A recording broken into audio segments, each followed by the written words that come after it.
Every single night, from the cold comfort of his sprawling study, the powerful billionaire Mr. Osei watched his little maid, Adwoa, perform the same peculiar ritual that had begun to dominate his thoughts. She was a quiet, almost invisible presence in his massive Accra mansion, a home so large and sparsely populated it often felt more like a private museum than a place where life was actually lived. Yet, her final act of the evening, a simple, repetitive gesture, always managed to capture his undivided attention. He would see her fleeting silhouette moving in the distant kitchen, a brief shadow against a backdrop of gleaming stainless steel, and he knew precisely what she was doing. This nightly observance became a silent, one-sided appointment between a man who possessed everything the world could offer and a young girl who, he cynically assumed, possessed next to nothing. After completing her extensive duties, which involved cleaning cavernous rooms that were barely ever used and polishing immaculate surfaces that never had a chance to gather a speck of dust, Adwoa would quietly pack up the leftover food from a solitary, extravagant dinner. With a gentle reverence, she carefully spooned the remnants into a small, worn-out calabash, a simple gourd that seemed ancient and profoundly out of place amidst the calculated modern luxury of his home. It was a stark visual contrast that pricked to the very edge of his consciousness. The rich, untouched food from his plate, a symbol of his casual excess, being stored in a vessel of humble, enduring tradition.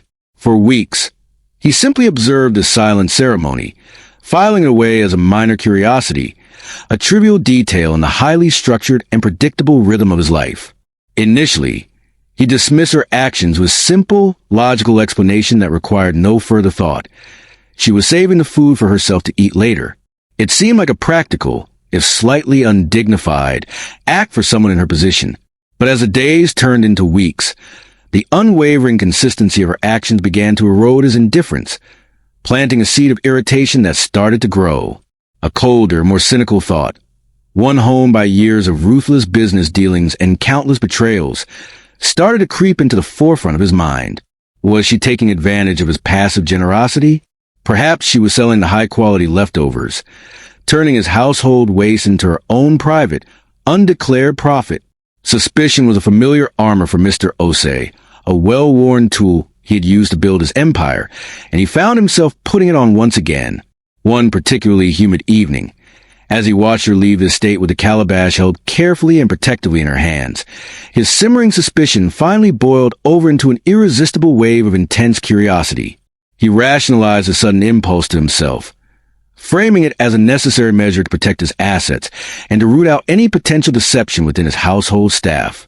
However, a deeper, unacknowledged part of him knew that wasn't the entire truth. He was a man who solved complex problems and unraveled intricate puzzles for a living, and the simple, silent ritual his maid had transformed into a personal enigma he felt utterly compelled to solve. He needed to follow the trail and see where the story of the leftover food truly reached its end. He made the decision to follow her, a completely spontaneous act in a life that was usually meticulously planned down to the minute.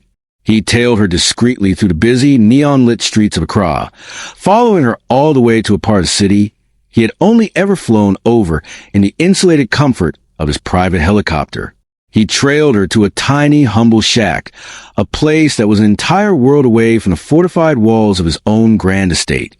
And the shocking secret he ultimately discovered inside those crumbling walls didn't just explain the food. It completely shattered the very foundations of his world and set him on an urgent mission to change a life he never even knew existed. If you're enjoying the story so far, make sure you subscribe and tap the like button so you don't miss out on more tales that truly touch the heart. Now, let's get back to it. Mr. Osei was a man practically built from the raw materials of ambition and cold, hard currency. He was a titan of industry, a formidable name whispered with a potent mixture of fear and reverence in corporate boardrooms across the entire continent. His journey to the zenith of the business world had been relentless and unforgiving, a single-minded pursuit of power and profit that had left precious little room for anything or anyone else.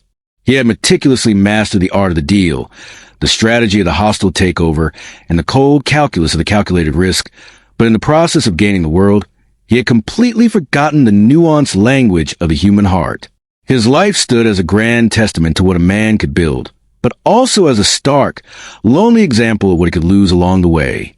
His mansion was a perfect physical reflection of his soul, an imposing fortress of glass and stark white stone that stood silent and aloof in one of Accra's wealthiest and most exclusive neighborhoods.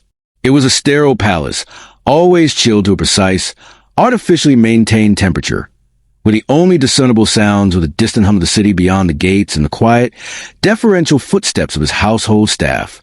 Every single object within its walls was chosen specifically for its monetary value and its aesthetic appeal, but none of it held any real warmth, any sentimental value, or any personal history. It was a home meticulously designed to impress and intimidate, not to comfort or welcome. It was a grand, empty stage where he was the only actor, endlessly playing the part of a lonely king. This vast, silent world he constructed for himself stood in the sharpest possible contrast to the real, vibrant life of Accra that pulsed with an irrepressible energy just beyond his high, reinforced walls. The energetic shouts of street vendors hawking their wares, the chaotic but rhythmic rumble of TRO trucks skillfully navigating congested traffic, the incredible, mouth-watering smell of grilling plantains and spicy kelawheel. That was all part of a world he only ever viewed through the tinted, bulletproof windows of his luxury car or from the detached, sterile height of his penthouse office. He had intentionally insulated himself from the beautiful, messy, and authentic reality of his own city, viewing it all as an unwelcome distraction from the clean, orderly world of balance sheets and stock prices. Among his staff, the silent, efficient machinery that kept his palace running with flawless precision, was a little girl named Adwoa. She was so consistently quiet and unassuming that she was almost invisible, moving through the giant, echoing rooms with practiced, weightless grace that made you forget just how young she truly was. She performed all of her duties to absolute perfection, her head always slightly bowed in a gesture what seemed to be deep-seated, unshakable humility, and she never, ever spoke unless someone directly addressed her first. Her presence in the mansion was like a gentle whisper in a house that never knew the sound of loud conversation, a fleeting, unobtrusive shadow that existed only in the periphery of his vision. To Mr. Osei, she was simply another functional part of the complex ecosystem that made his life operate smoothly and without interruption. He knew her name, of course, just as he knew the name of his personal driver and his head gardener, but he didn't truly know her. He saw her small hands as they diligently polished his expensive, imported mahogany tables until they shone, but he never really saw the person to whom those hands belonged. He had meticulously constructed walls around his heart that were just as high and impenetrable as the physical ones that surrounded his property, operating under the firm and unwavering belief that feelings were a liability, a dangerous and unnecessary weakness in his endless, solitary chase for more. The entire affair with the leftover food began as nothing more than a flicker of movement in the corner of his eye, a minor and insignificant deviation in his otherwise predictable evening routine. Every single night, as the kitchen staff efficiently cleared away the remnants of his lonely dinner, usually a huge, elaborate spread of jollof rice, grilled tilapia, and seasoned plantains that he barely even touched, he would notice Adwoa hanging back, waiting silently in the shadows of the doorway. It was a silent, perfectly choreographed moment that played out with unceasing regularity.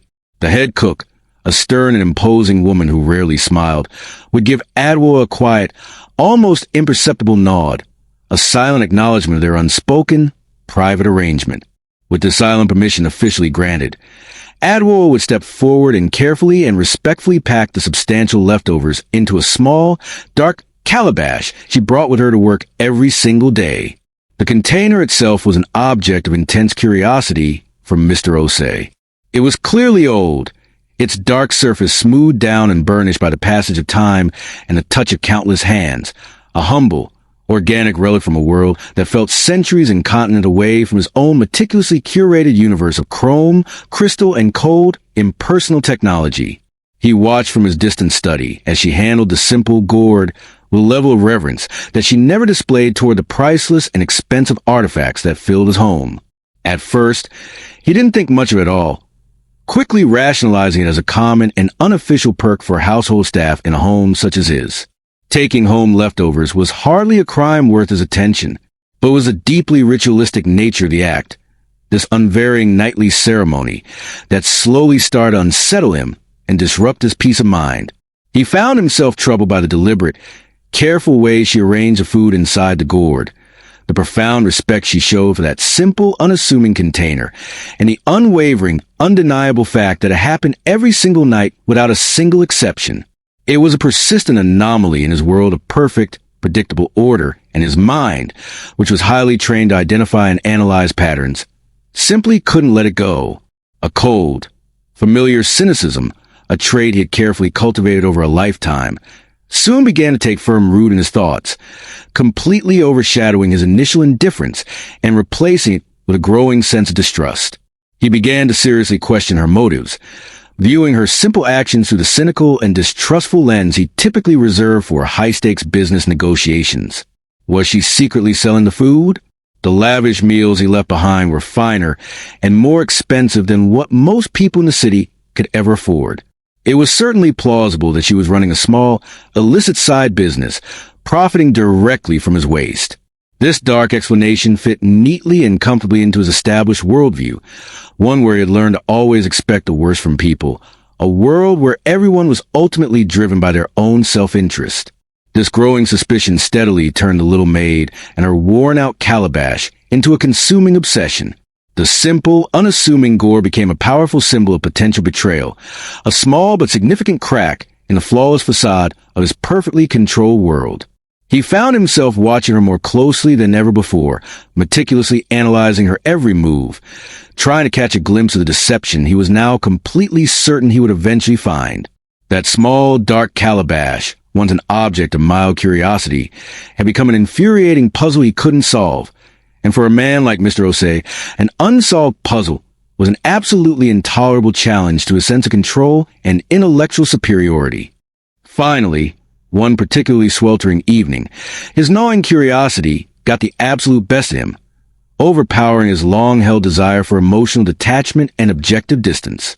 He watched Adwoa intently from a study window as she quietly left the mansion's main gates, clutching the calabash with a careful, almost protective grip that only served to deepen his suspicions. On a sudden, uncharacteristic impulse that felt foreign to him, he grabbed his car keys from the polished silver bowl where they lay untouched most evenings. He told himself repeatedly that he was just protecting his property, just sniffing out any possible deception, but deep down, a more honest part of his soul knew that something else entirely was pulling him forward. He simply had to see where the strange story of the leftover food actually ended. He kept a generous distance at first, his silent, imported luxury car gliding like a phantom through the perfectly paved, tree-lined streets of his exclusive neighborhood.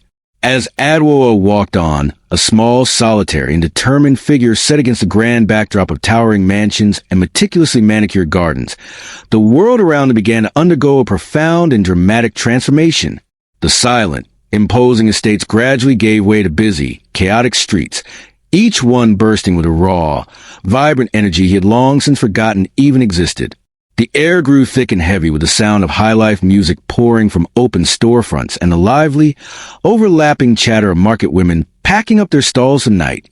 He continued to follow her as she moved with a clear sense of purpose through the crowded sidewalks, navigating the endless sea of people with an effortless ease that betrayed her deep familiarity with his vibrant, pulsating world. She was no longer just his quiet, subservient maid. Here, in her own element, she was an integral part of the city's living, breathing fabric. Soon, she turned off the main, brightly lit road and disappeared down a confusing maze of narrow, unpaved alleyways where the weak glow of the streetlights couldn't possibly reach. The path quickly became far too tight for his wide, expensive car, forcing him to make a decision that filled him with apprehension. With a deep sense of hesitation, Mr. Osei had to abandon his vehicle, which looked completely alien and ostentatiously out of place among the modest, humble surroundings. He continued his strange pursuit on foot, feeling a deep, penetrating discomfort that had absolutely nothing to do with the humid night air. Here, in this forgotten part of the city, the homes were small, cramped structures patched together from pieces of corrugated iron and crumbling concrete blocks.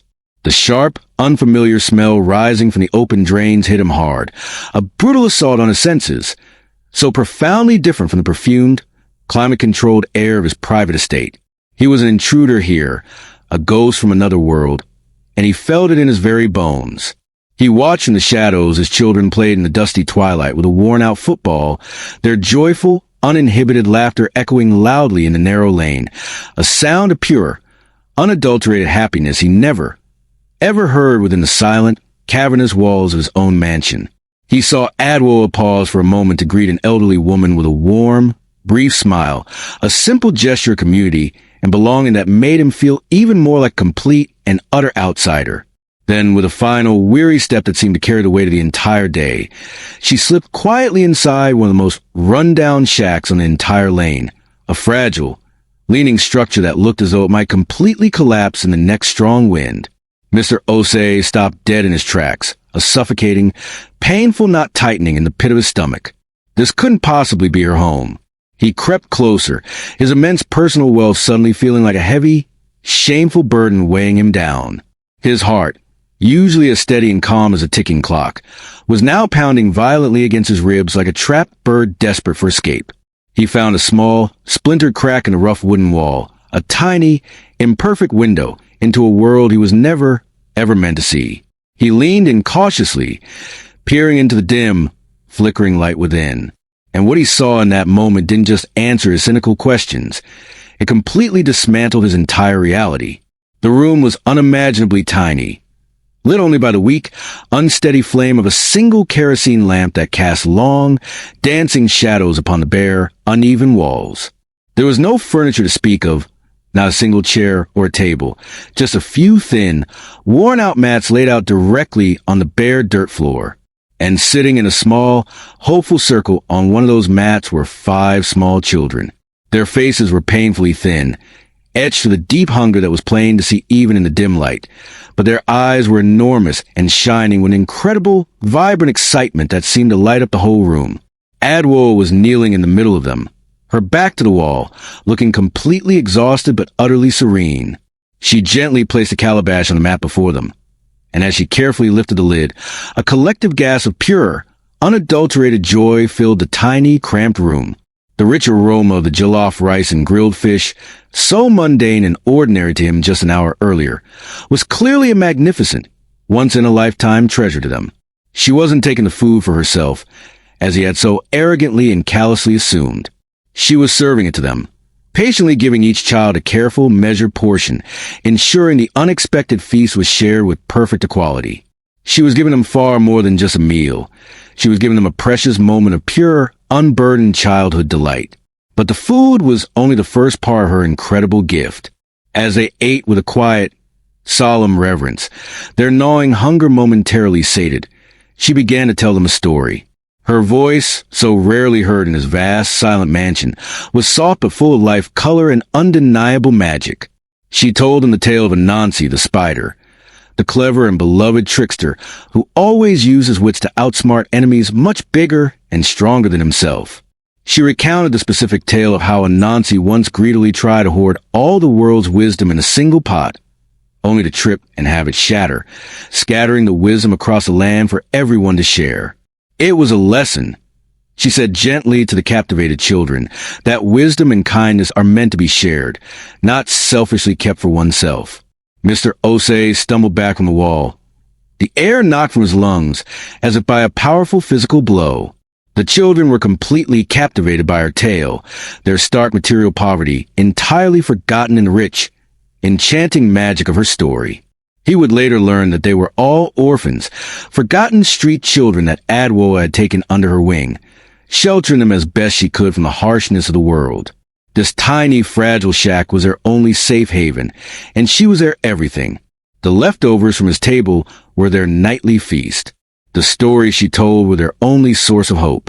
The cold, ugly suspicion he had nurtured in his heart was gone, incinerated in an instant and replaced by a hot, burning shame.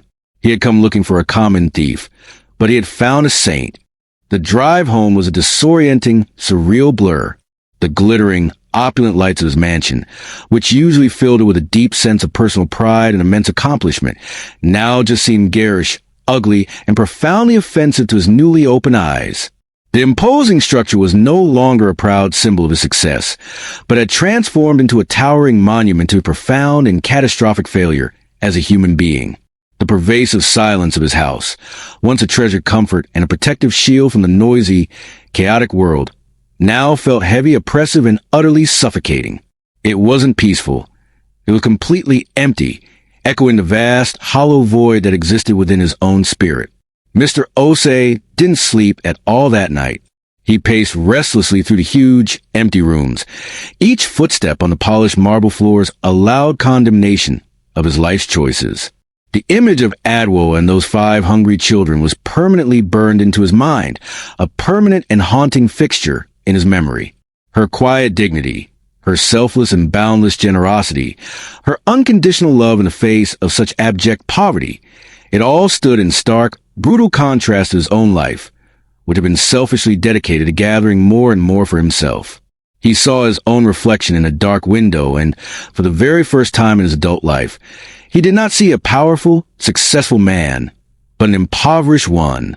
He walked into his own cavernous kitchen and looked at the leftover food still sitting on his dinner plate, which the staff had not yet cleared away.